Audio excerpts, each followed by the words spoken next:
यासिर जिलानी जी हमारे साथ प्रवक्ता भारतीय जनता पार्टी से बने हुए। यासिर जी, आपका बहुत बहुत स्वागत है इस चर्चा में।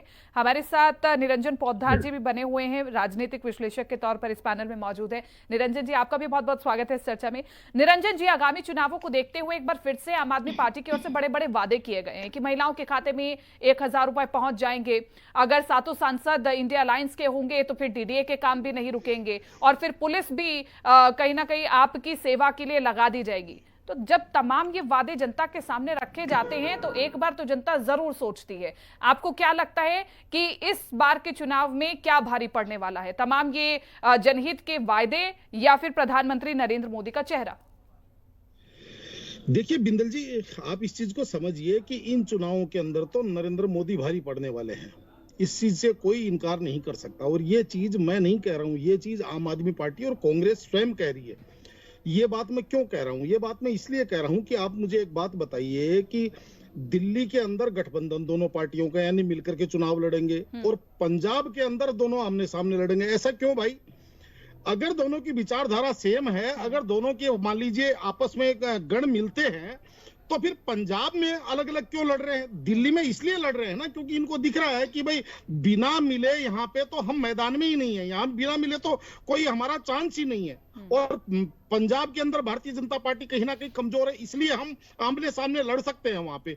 तो इसका मतलब अघोषित रूप से इन्होंने स्वयं स्वीकार कर लिया कि दिल्ली के अंदर बीजेपी बहुत ज्यादा मजबूत है, पहली बात। दूसरी बात, जो आपने कहा कि लोगों को लुभाने के लिए या इनकी जो बयानबाजी है, देखिए निश्चित रूप से आपको मैं बताऊं, एमसीडी के चुनावों से पहले ये कह रहे थे कि एमसीडी हमें दीजिए, हम कूड़े के पहाड़ खत्म कर देंगे, हम फलाना कर देंगे, हम दिल्ली को शिकागो बना देंगे, दिल्ली को हम न्यूयॉर्क बना देंगे। लेकिन आज दिल्ली की स्थिति क्या है?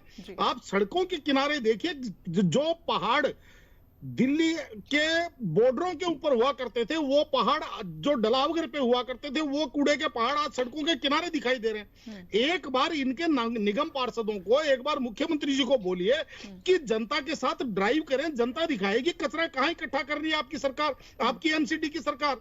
लेकिन अब सीधी सी बात आपको मैं बताऊं, एमसीडी इनके पास आ गई तो दिल्ली न्यूयॉर्क बन गया। जिस दिन इनके पास आ गई थी, अगले महीने न्यूयॉर्क बन गया, अगले महीने कूड़े के पहाड़ खत्म हो गए।